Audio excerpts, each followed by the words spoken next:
What were Jesus' last words? Go out into the whole world and make disciples. This Catholic podcast will help you respond to that call and invitation from our Lord. Together, we'll learn from leaders in the new evangelization, those out there on the front lines witnessing to God's love, and discuss tips that you can implement today. So what are you waiting for? Go make disciples. Friends, welcome back to Being and Making Disciples. Dan and Justin are here, and we've got another awesome guest. This is Andrew Robison, the founder of Petrus Development, which is a consulting firm to help Catholic organizations raise the funds they need to make the mission happen. Nothing in the church happens without our yes to God, and almost nothing happens in the church if we don't have the funding to make it happen. And so Andrew has brought his skills to parishes and ministries and Catholic nonprofits all throughout the land to help them be much more successful at proclaiming the gospel. So Andrew, thank you very much for joining us today. I appreciate it, Dan, and thanks for having me on the show. I'm very excited. And Justin, thanks to you as well for having me on. Just one point of clarification. I'm not the founder of Petrus. So Petrus started in 2005. A couple of guys, Peter DeCartry, who's now with the Archdiocese of Oklahoma City, and then John Flynn, who's now the chief fundraiser for Focus, you're probably aware of. They started the company. I came in part-time 2012-ish and then took over in 2017. So as they say, I'm standing on the shoulders of giants. And if you've ever met Peter, he's quite literally a giant, like 6'6". He's a big guy. But it is my joy to be part of Petrus. And I kind of pinch myself every day that I get to do this and continue to build a business, build a company in the space of Catholic fundraising and Catholic ministry. So I'm very blessed. Well, we're glad you're doing it, and we need more people like you in the church who are doing this kind of ministry, because otherwise we're not going to keep the doors open and the lights on. For sure. We say to people all the time that when churches have more money, they can do more mission. And that's just the reality. If you look at some of the most active, let's say, campus ministries, parishes, nonprofits, whatever it is, apostolates in the church, the ones that have figured out fundraising, that have invested in it, that have built sustainable fundraising efforts are the ones that are making an impact, making a greater impact in the world. And so there's no doubt we can do more. And so our goal is to teach organizations how to do that a little bit better and help in some ways help people just get over the fear of fundraising, because as you probably both know from previous experience, it can be done, but if you've never done it before, that's a scary road to go down if you've never tried it out before. And so a lot of what we do is just help leaders, pastors, ministry leaders get over that fear, and then once they get over that fear, put the best practices in place so they can be successful. Yeah, that fits. So your mission fits perfectly with what we're trying to do, which is helping parishes and anybody who's preaching the gospel be more effective and have a bigger impact. And like you said, if you've got the funds in place, then you can have a bigger impact. So you weren't born as the president of Petrus. So tell us a little bit about yourself, your walk with the Lord, how you came to know him, and why you're still choosing to live as a disciple today. Sure. So I grew up in Houston. My dad is a deacon in the church. My parents taught classes all growing up. I tell people all the time, I grew up in the sacristy of the church. I was an altar server as soon as I could be.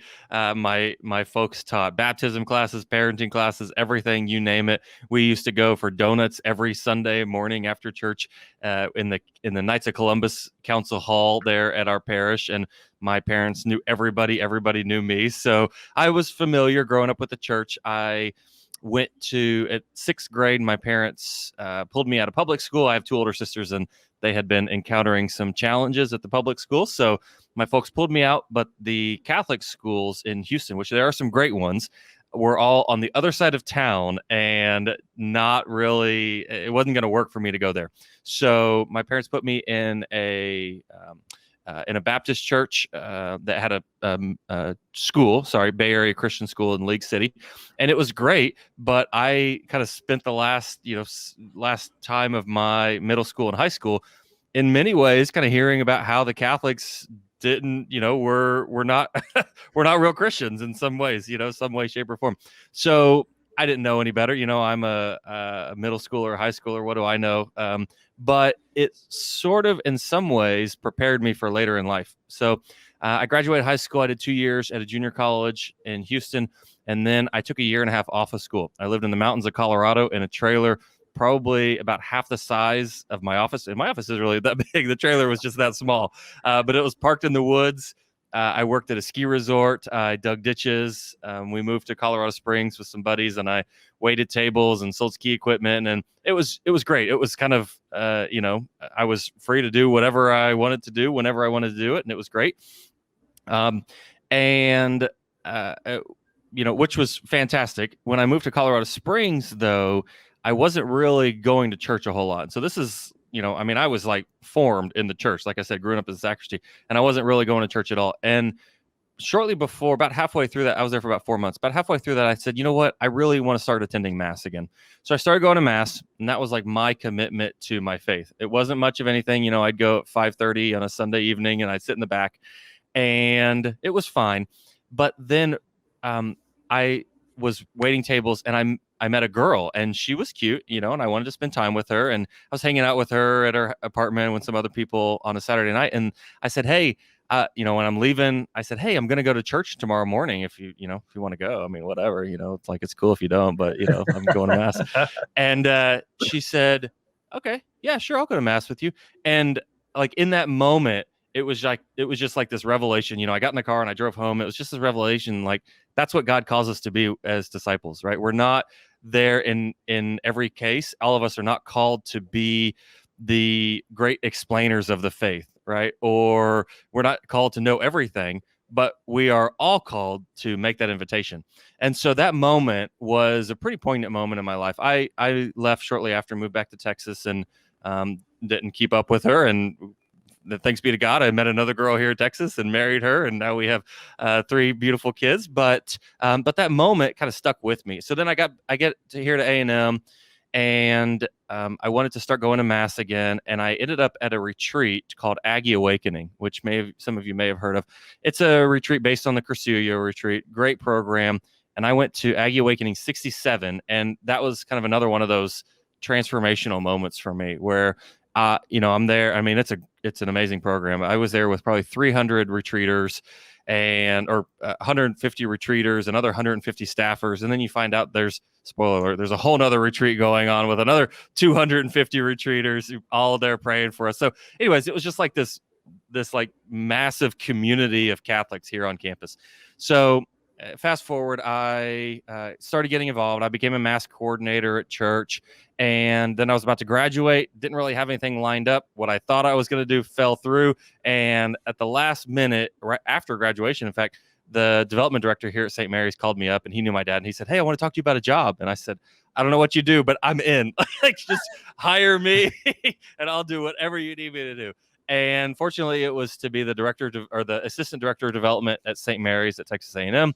Did that for a couple of years, loved it, got my master's degree in fundraising, went up to Ohio, worked at the Newman Center at Ohio State for 3 years, which was another amazing experience, very different environment from the ministry here at St. Mary's. But, there's a billion Catholics in the world. We don't all practice the same way. And it was a great opportunity for me to see how the church is a great community of a lot of people who are all worshiping the same God. And some of us approach it with a little bit different charism and a little different style of approach. So it was great. I had a wonderful 3 years in Ohio, but when the university called and said, hey, we want you to come move back to Texas and work for A&M, it was like, okay, well, I can't. I mean, it was like the mothership calls you. You got to go. Oh, yeah, yeah. So I ended up back in Texas, 2011, worked for the medical school at A&M.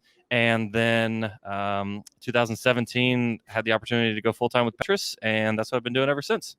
Awesome. Sounds like you are pretty happy you made that decision. Yes, there's so just kind of a side note about that. So I took over management of the company as president in 2017, which was great. 2 guys that I worked for own the company, were great to work with, but there was always this opportunity to buy the company. And I, as an entrepreneur, I'm like, yeah, absolutely. I want to make that work somehow. So end of 2019, I officially bought the company. And then you may remember what happened in March 2020. About 3 months later, Oh yeah. the world shuts down. We have a global pandemic. And I remember talking to my wife, like, what in the world have we gotten ourselves into? But 2020, as a crazy year it was, we managed to pivot as so many other organizations did, so many ministries did, and we're in a really good place now. Good. And really enjoying it. So I want to go back a little bit to your time at A&M, because for I think anybody who's stepped foot in a Catholic campus ministry center around the country, we've heard of A&M. Like it's just known. It's huge. There's like just something in the water down there. What do they do so well? And like, what do you think people could do to replicate their success? So it's a great question. And I don't know that I have all the answers, but I'll give you kind of my perspective. So a couple of things they do really well, or they have had done to them really well, fortunately, thanks be to God, is it kind of all started, a lot of the ministry started and took off with great leadership. So you may know Father Mike Siss. He was assigned here from like the late 80s, maybe early 90s until the early 2000s. 5, I think he left. Now he's Bishop Mike Siss in the Diocese of San Angelo. He was followed by Father David Conderla, who came in 2006 and left around 2017, 2018 to be Bishop David Conderla in the Diocese of Tulsa. So there's a lot of pressure on the new priests. I'm sure anybody that comes in, but they both very different personalities, but both of them were fully committed to this idea that we're on one of the biggest college campuses in the world. I mean, A&M now has, 68,000 students or something obscene. And we have so it's a large student body, but it's also a really hungry student body. The students here are really looking for faith communities, and they're looking for that opportunity to serve. We have an organization here called Big Event, and they just did it this last weekend, and they had over 10,000 students that just go and volunteer all day on Saturday in the community. They do all sorts of jobs. Like, that's the type of community this is. So I say that to say that it starts with leadership seeing, hey, what we're doing here is good, but can we do it better? And some of the things that they invested in to make that better is staff, and is fundraising, and is outreach opportunities. It's amazing that if you look at kind of who makes up the staff here at St. Mary's, which it's huge now, it's probably over 40 or 50 people, full-time, part-time. Wow, that's huge. Yeah, you've got full-time campus ministers, you've got music ministers, you've got admin, but you also have Focus. Focus is here. You also have St. Paul's Outreach. You also have a community of religious sisters, the Apostles of Interior Life. So there's this, a lot of ministries that I see, they kind of, they start to see success, and then they're like, okay, great, let's just keep it right here, right? We're at a good place. Let's keep going with what we have. We don't want to break it. And I just feel like the leadership at St. Mary's has never hit that point where they say, hey, we're good now, guys. Like, they say, we're doing really great. What can we do? Hey, let's bring in a group of missionaries. It's hey, thanks that's going really well. What else can we do? Let's bring in some sisters. And so, right now they're building a new church, because the church that's been here since 1954 that seats 850 people, it can't hold the 4,000 to 5,000 students that are coming on the weekend every Saturday, Sunday. So, so you need to say that again. Yeah. So the church here that's been here since 1954 holds, 850 students. And every weekend they have over 4 to 5,000 students come into mass every weekend. They have, 6 or 7 masses, standing room only, overflow masses. And so as a result of that, now they're actually building a new church. They just raised $22 million to build a new church that, I don't know how many seat, 1,100, 1,200 people, maybe larger, but it'll be beautiful. It'll be iconic, but it'll be probably full. and at some point they're going to say, gosh, why didn't we put 2,000 seats in this church? Mm-hmm. Just because there's, like I said, there's just this hunger for, what are we doing? We haven't, there's more students. Like, we've got 5,000 here. Well, that means there's 63,000 on campus that we still have the opportunity to reach. So I think that, like I said, I don't have all the answers to St. Mary's, but I could say without doubt that everybody is committed to not just simply being okay with what exists today, but constantly asking themselves and asking the team and asking their donors, hey, what else could we do? What else is possible on this campus? Oh, go ahead, Justin. Yeah, it sounds like, the word that comes to mind for me is culture. There's definitely a culture there. It sounds magnetic. I'm in Texas. I hear about Aggie all the time. I'm a Florida Gator. Thanks for what you did to us this past year, to our Kyle on Kyle Field. I'm over it, though, clearly. No big Good. deal. No big deal. But anyway, culture. And I think one thing I heard in the story, and tell me if I'm wrong, Andrew, is yes, they're building big things there, but they didn't build before they were ready for it. They grew into it. Would you say that's an important thing for organizations? They have to because I've seen some places that want to build something big just to have something pretty, but it needs to be based on the needs of your community. And you really, you have something to sell to your people because they're buying it for their community, for a need right there, right? I mean, how on earth would alumni not make a bigger church happen because college students can't fit in the current church? Are you kidding me? That's so easy to sell. So would you agree with that, Andrew? It's like I know in having a vision and all that is very important, but you gotta you want to grow into, in a way, the plans that you're setting forth. That makes sense. Completely. Absolutely. And, kind of take this to fundraising, which is the language that I speak. A lot of organizations, a lot of ministries, they might get a couple of big gifts, or they might get a couple of donors that show up and say, hey, we want to invest in you at a high level. And so they get that money and they get really excited. And then they, like you said, right, they build something beautiful. They buy something. Right. They put that money to use, and that's what they should do. Right. But without the foundation of all of those other supporters who are filling the pipeline, who are investing, who are doing, $50 a month and $100 at Christmas. And, without that foundation, then at some point that big donor disappears, or that big donor says, okay, great, I've supported you. Now what are you going to do? How are you going to build that? And so that's a lot of what we see and what we try to help organizations and ministries to avoid is don't become too reliant on that single gift or that single donor, and build your foundation. And to your point, Justin, it's like don't rush the growth, don't rush the expansion without having your foundation strong. A plan, right? You got to know where you're going. Now I have a question, a follow-up to that, because I was debating with a priest about this one time. Well, it wasn't really debating. He was the pastor, so he decided what to do. But there was a fundraising happening, right? And there was an amount.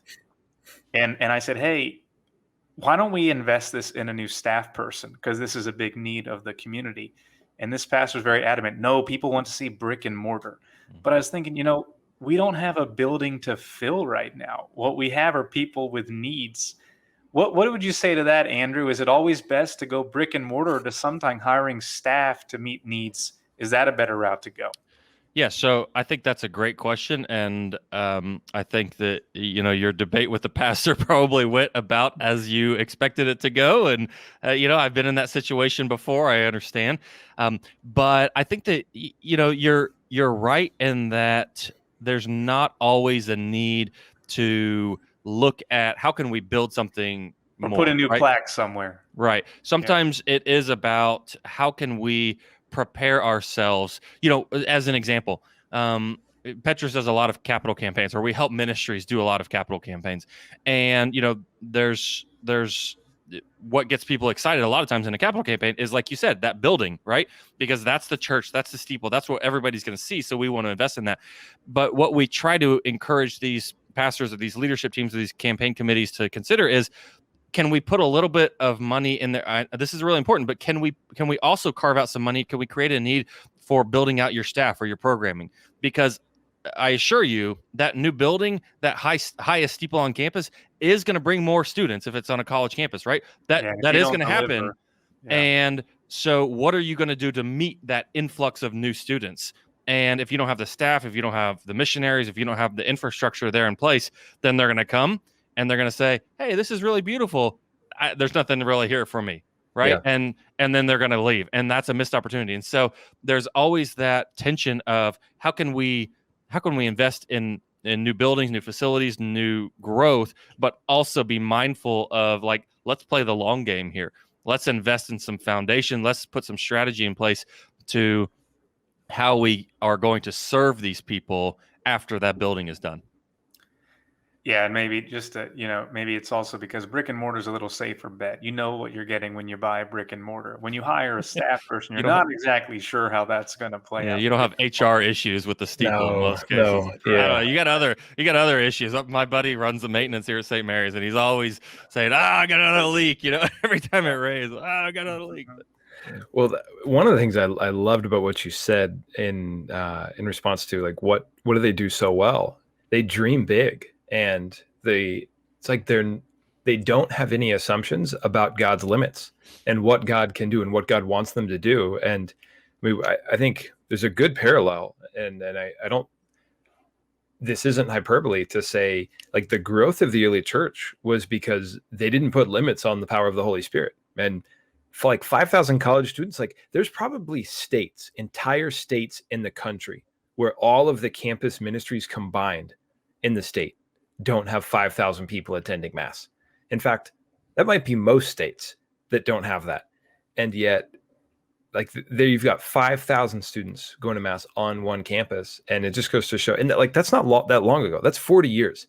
That's like half of a lifetime. So, like probably anybody. The 80s are 40 years now. 40 yes. years from the 80s. Yeah. You sure? Carry the one. Oh, okay. Yeah. Sorry to do that to anybody listening who was born in 1981, whose birthday hasn't come around yet. Tonight, this is your year. I am. My birthday is 1981. June. All right. There you go, It'll be my big 40. There you go. Yeah. Oh, gosh. Breaking my heart here. But just to realize like what the Lord can do if we give him our yes, and if we say like, okay, I'm not going to limit this. Like St. Francis renovated the church in his lifetime, and that you could probably point to any number of other saints. Like look at what John Paul II did, the number of vocations that man is responsible for, and like babies, like how many babies out there named John Paul right now? I mean, there's probably like 300,000 John Pauls throughout There's the a world. middle name in my family. Yeah. Well, so I've got to think, working closely with parishes who are dreaming big and trying to come up with something, you've got a pretty unique perspective on what parishes are doing and then what they should do. And so if like let's imagine here, let's say you were the pastor and you are also your fundraiser, so you were fundraising for yourself, for your dreams. What do you see? Andrew. Yeah. What do you see that parishes could do more of to be more successful evangelically? Yeah. So I think that's a great point. And so kind of to connect it to fundraising, because there's a lot of similarities, and I can kind of speak my language, and then your listeners can extrapolate that and say, hey, that makes a lot of sense for ministry as well. So in fundraising, a lot of times what I see a lot of ministries do is they have a great vision, they have a big picture, which is great, and they don't invest the time in building the foundation, doing that boring stuff. So some of the stuff that we work with ministries on to get started right away is, from a fundraising standpoint, like, what database are you using? Are all your donors in an Excel spreadsheet? Are they in index cards in the closet, or are you investing in something that is going to serve you now and serve you as you grow? Right. Yeah. What about your policies? So your gift acceptance policies. If somebody sends a check or somebody goes online and makes a gift, like, what are you doing? How are you thinking them? Do you have a system for that? Do you know what happens from when a check shows up to when it ends up in the bank, to then how does a donor hear about that? How are you accounting for that? Are you sending letters out on a schedule, or is it just kind of whenever you decide you're going to sit down and send an appeal out? So it's starting with the quote boring stuff. Mm-hmm.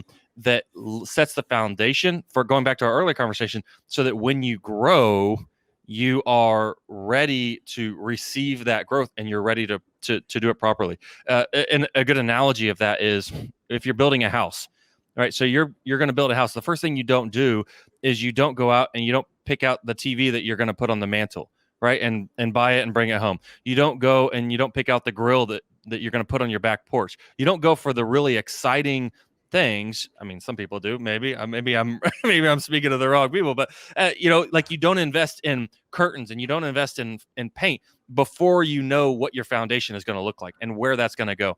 And then once you get your foundation set, then you know you want to build your walls strong. And then once your walls are built strong, then you know you want a strong roof. So like there's all of these components that set you up for success down the road, that if you're not, and it's easy to kind of point the finger and say, well, these pastors, they don't know what they're doing, or these leaders, they don't know what they're doing. I mean, the fact of the matter is this is a learned activity for many people. Like, how many pastors do you know that have gone out and had to build a $22 million church like they're doing here at St. Mary's? Like, it's a learned behavior. And if you don't have somebody in that mindset of, all right, I don't know how to do this, I want to learn, and I'm going to surround myself with people that can help me learn and help me grow, like that's also a learned behavior, right? And how to practice humility and how to know what you know and what you don't know. So I'm kind of getting off topic here, but the point being is the vision is great and it's important, but from my standpoint, you got to invest in the foundation, and you got to be willing to play the long game, which in truth is actually kind of our church is not at all in all cases. I mean, it's a 2,000-year-old church, so certainly they have played the long game, but the structure of pastors being assigned to their parish is not all the time kind of engineered for playing that long game. A lot of pastors I know, like they spend the first 3 years of their assignment, like getting to know the place. And then they say, oh, I have 3 more years to accomplish something, or maybe I'll get another term and I'll have, 9 years. So I got to hurry up and I got to do it now because I don't want to saddle the next guy with a project. So there you kind of end up like with this artificial, deadline situation. And so what we try to encourage our pastors and leaders to do is invest in the foundation, play the long game, and set yourself up for success that you can sustain after you've hit this level of success. How are you going to sustain that? Yeah, there's this book about men's ministry I really like. It's called No Man Left Behind, Catholic Edition. Great book. And they tell you, this is for men's ministry, but I think it applies to a lot of ministries, don't start a ministry unless you plan on being at it for 10 years. Now, I think 10's a little long for most guys starting a parish ministry, but let's say at least 3 to 5. So really like what you said, Andrew, about you got to think about the long game, do the little things well. But you've got to put those boring processes in place and be ready, because if you're doing a good job with your outreach, money's going to start to show up. Someone's going to come. It might just be $100 or $50, but you got to be ready for it. The other day we were doing this big event. This guy gave me a check for $2,500. What am I going to do with that? And we have to be, the word that came to mind as you were talking here was stewardship. We have to be ready for every donor, every dollar that comes to us, to steward it well, because if we're faithful in small things, God will give us greater things. So we really have to take care of every interaction, take nothing for granted, because also a lot of these donors, Andrew, as you know, they are shrewd businessmen, and they want to see what's going to be their return on investment. That's why I'm an advocate. Don't always think about buildings. That's actually not, sorry, and this might not be good for clients here. That's a boring response often, in my opinion. What takes more strategy is organizational structure to meet the needs of people. And I think a lot of donors, correct me if I'm wrong, I think there'd be a good subset of donors interested in seeing how creative can you get with this money for long-term success. Don't just build a new gym, okay? Show me what you're going to do with this money for the long-term health. Yeah, absolutely.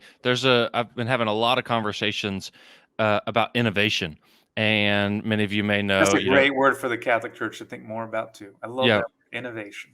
Many of you may know, many of your listeners may have heard of the OSV Institute Innovation Challenge, which is a big deal right now. They're in their second year, and they give $100,000 grants out or awards out to people that are kind of moving the needle on innovation. And I've been on, so I host a podcast as well, and a couple of the guests that I've had recently are developing new tools, new resources for the Catholic Church. And so we've been talking about just this idea of innovation. And what strikes me is that for years, for literally centuries, innovation and creativity and education and all of that started in the Catholic Church. Right? You look at the first universities, you look at some of the first hospitals, you look at some of the earliest scientists, and they were all either directly part of the church, or they were funded by the church. And somehow, somewhere along the way, that the sort of the hub of innovation shifted away from the church into these other pockets of our culture, whether it's the universities, whether it's now Silicon Valley is kind of the, we all think of that when we think of like massive innovation. But how important is it to be innovators in the church? Like, it's incredibly important. The guest I had on just recently, he made the point, God was the original innovator, like that's amazing when you think about it. How we all came from nothing, and yet here we are today, and somehow the church has kind of moved away from that. So I think that you're absolutely right, Justin, that there needs to be like this call to inspiration, to creativity, to, going back to our earlier comment, Dan, like we don't need to set limits. We don't need to say, hey, we're happy with where we are right now, so we don't need to think of how we can be creative. And, probably speaking more to your audience, like, we have a good group of kids here with our youth group, or we have a good, we have a handful of active parishioners, or, our ministry is going really well. Like, let's not do anything because we don't want to disrupt it and break that. Yeah. And tragically, that is kind of how we're trained in some ways, and how we're sort of, the models of the church. And that's wrong. Like, we can't get away from saying that can't be what it is. And going back to our, very first conversation and our very first point about St. Mary's, like going back to them as an example, they have not ever said, hey, we're done, we're good, we're fine where we are. They've always pushed that envelope, and they've always been creative and innovative. And I love that about that ministry, but there's so many others in the church that are leading the way. And so how can we find those innovators? How can we set them up as the models? And how can we model our behavior and our leadership to achieve what they have? Yeah, I love that. And I think what you said maps really nicely onto evangelization. And a big part of it is have a plan in place from start to finish. So know what you want to accomplish and how you're going to get there. So in our book, we have a whole chapter dedicated to that. And we say, start with the end in mind. So what do you want to see? Like when you talked about the TV or the grill, those are the attractive things, the exciting things. And I think a good corollary of that would be, well, just get that next big Catholic speaker in, or get that next, Catholic program, whatever the newest is from that publisher with that Catholic celebrity. And like, so what are you going to do with that? Like, when people are done with that Bible study, when they hear that great speaker, where do they go next? What's the next thing they're going to do? What's the infrastructure, like Andrew's been saying, that you've been working on for a year? So after the big speaker, you've got something to invite them into, an ecosystem. Yeah. So if you don't have enough ministers at your parish who are ready to walk with those people to a mature faith, then what you just did is pay that speaker $10,000 to come and give a rah speech. And then it's just going to fizzle the next couple of weeks. And people who are initially really, really excited, there's not going to be anywhere for them to land. And so I think that's a perfect corollary to the way we need to think about ministry. So when a Catholic organization, let's say a parish, does fundraising right, and they partner with people and they say, okay, like, we really need your support on this, and I know this is important to you, and they convince somebody that their mission is worth this person's investment. How have you seen donors respond when their best wishes are carried out to fulfillment? Yeah, so I think that's a great question. I love it, and I'll use a couple of statements to answer this. So the first one is, we do serve a generous and a loving God. He wants us to prosper, and yet he also wants us to take the first step. So there's not this idea that, hey, we work for the church, we're in ministry, if we just exist, then we will be funded. And if we just are here, that God will bless us with donors and money and funding and opportunity and everything else.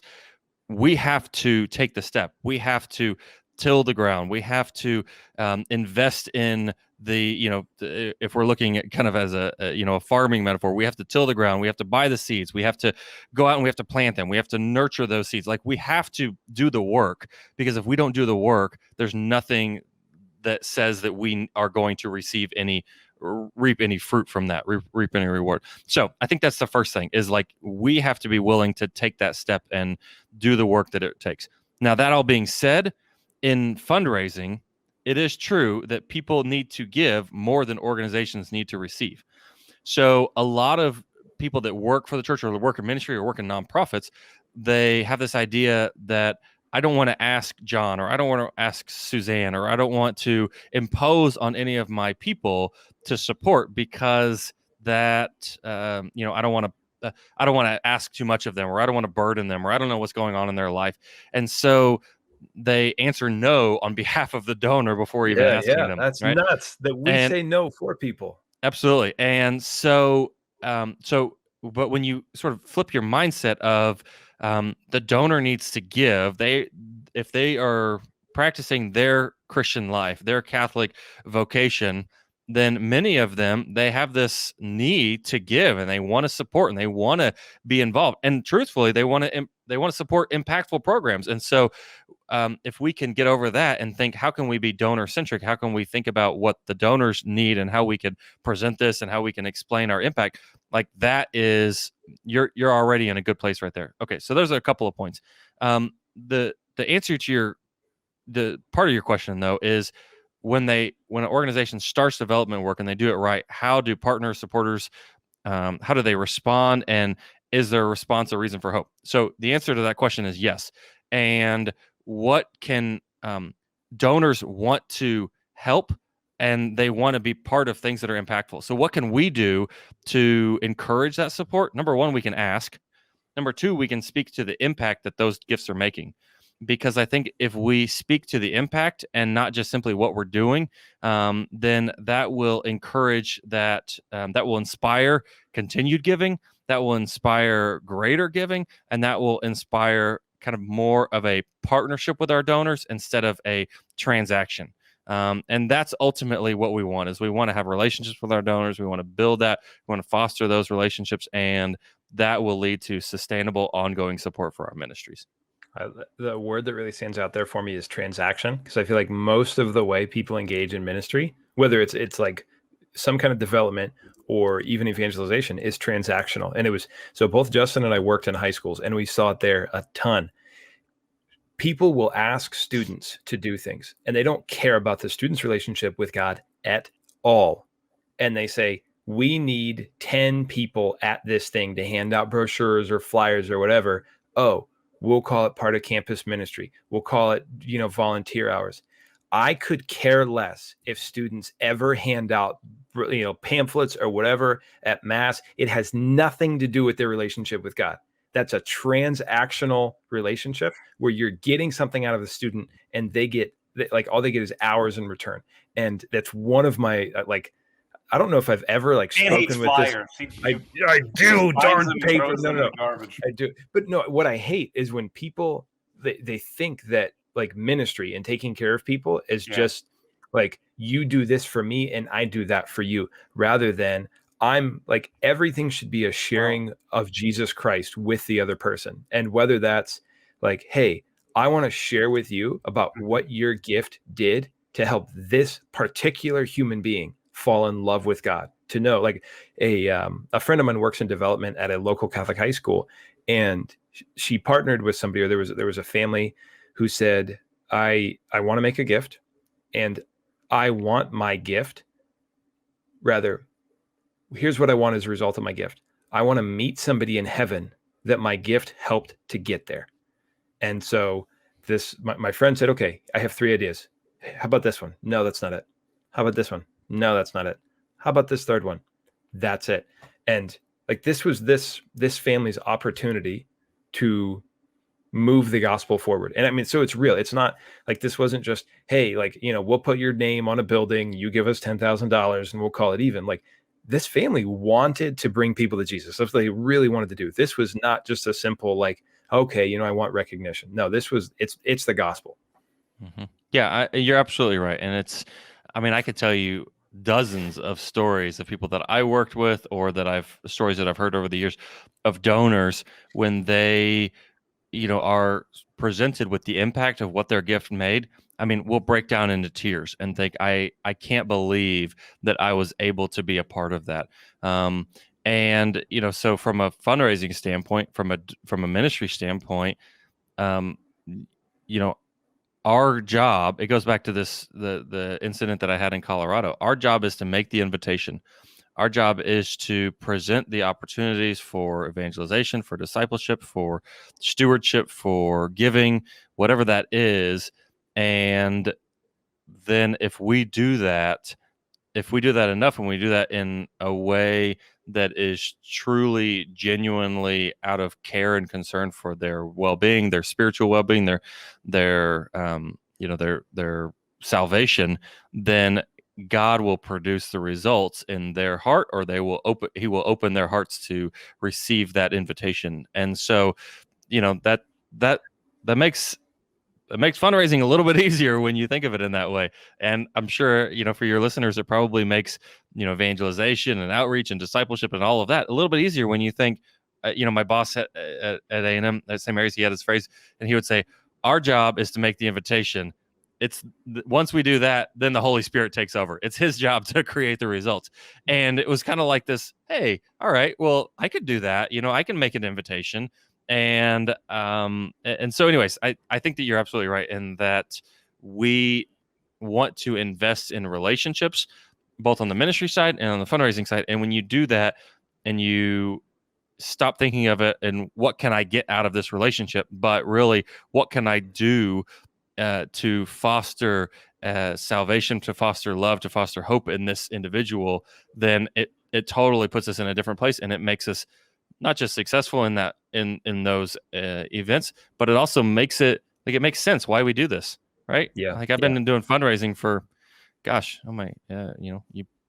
talking about how I'm almost 40 years old, almost half my life I've been doing fundraising. Wow. It's like, there's a lot of hard days. There's a lot of, I can think back and think, gosh, there are probably a lot easier jobs that I could have, a lot of easier careers I could have gone into. And yet at the same time, the fruit that has come out of that personally in my life that I've been witness to, and other people's life, I mean, it trumps all of that, all of those lousy days by 100, 1,000, 1,000,000 times. And yeah, for sure, man, for sure.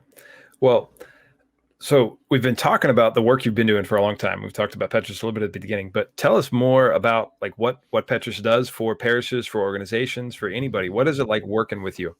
Yeah, I appreciate you asking that. So, like I said, we started in 2005, so over 15 years ago. And really, when we started, it was this idea of the founder said, we want to teach organizations, we want to teach campus ministries, we want to teach parishes, we want to teach Catholic leaders how to fundraise.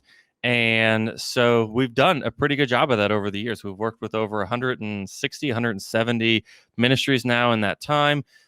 We do everything from helping organizations hire their first fundraiser, to training and coaching them on how to go out and ask for gifts, to putting together plans to do major capital campaigns.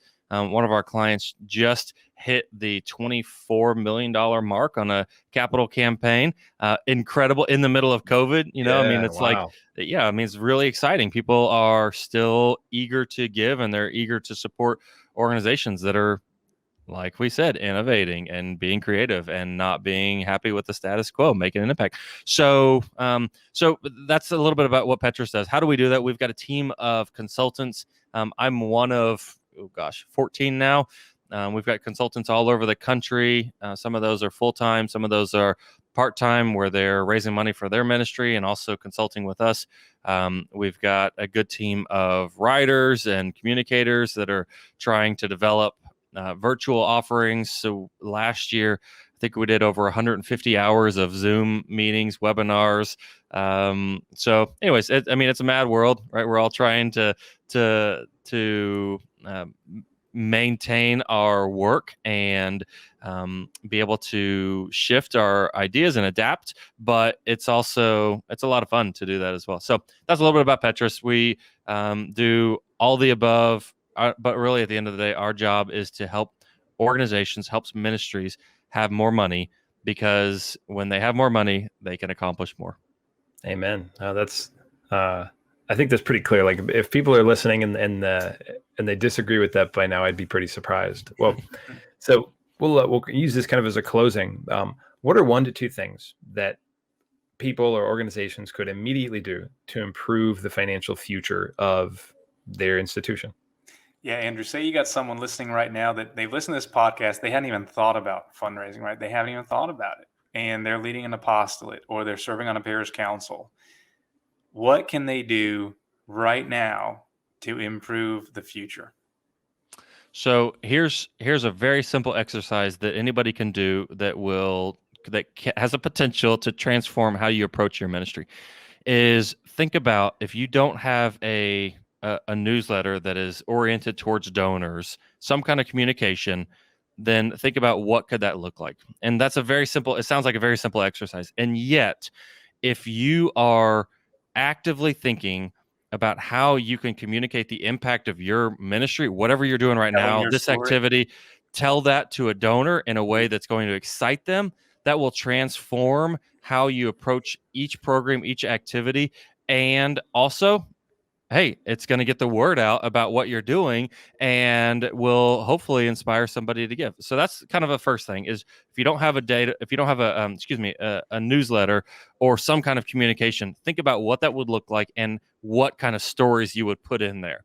The other thing that you can do though is I think that you can think of who are some people who have either supported your ministry in the past or have always kind of been there, you have this thought of, I bet that person would be really interested in making a gift, and reach out to them and say, hey, I'm not in fundraising. I don't know if I'm doing this the right way, but I'd love to sit down with you. I'd love to meet with you, and I'd love to hear your story and tell you a little bit about what we're doing and what we could do what kind of an impact we could have if we had a little bit more money. And just have those conversations, invest in those relationships, and you'd be amazed at how people that you think would never want to talk to you about money can actually be really receptive and really open to hearing about that if you take the time to tell them about what kind of an impact you're having and how you could do that on a larger scale if you had a little bit more money. So that's simple, but you move mountains if you do those 2 things and you do them over and over again. So that made me think of something. There's like the stereotype that when priests talk about money, there's always somebody who gets up and walks out of mass. Is it the case that people respond much better to a personal invitation and a one-on-one conversation than they do to the broad general appeal? So the answer to that is 100% yes. If you sit down with people one-on-one, you invest in those relationships, you look them eyeball to eyeball and you say, we are doing amazing things here. We could do so much more on a larger scale if we had additional support. Would you consider supporting this ministry with a gift this year? I mean, it's amazing what a statement similar to that can accomplish when you sit down one-on-one. Now, going back to the guy or the gal that gets up and walks out when Father starts talking about money, this may be a little controversial, but my guess is that they're not putting anything in the basket anyways. So people that are generous, people that are giving, understand that this is a conversation, this is a topic that needs to be discussed. And if it makes some people uncomfortable, then, pray for them when they walk out the door. Hope they come back. You can reach out to them and say, I'd love to visit with you more. But the truth of the matter is many of those people don't get it and aren't given anyways. Gotcha. Yeah. Well, I think that's an encouraging message for anybody out there whose job it is to make those connections and build relationships, that it really does work and people are happy to give. And like you said, they need to give more than we need to receive. Mm-hmm. Yeah. I mean, think about yourself as a donor. Like, what are the organizations that you actively support? And if somebody from that organization called you and said, hey, Dan, you're such a great supporter of ours. I'd love to take you to coffee and tell you a little bit about what the impact that your gifts have made. Are you going to be upset about that? Probably not. No, you're going to say, this is amazing. I want to hear more. And if I gave you a little bit more, could you do more of this? Yeah, I think we could. Good. All right. Let me get my credit card. Let me get my checkbook because I want to make that happen. Yeah. Yeah, it's Yeah. almost an opportune time for fundraising for Catholic organizations because people are looking for stories of success right now. And I think this is really the overlap between your work and Dan and I's work is we've written a book about how to implement ministries that get results. People want to see results. Our book, Go Make Disciples, walks folks through how do you implement ministries, get results over the long haul, keep at it.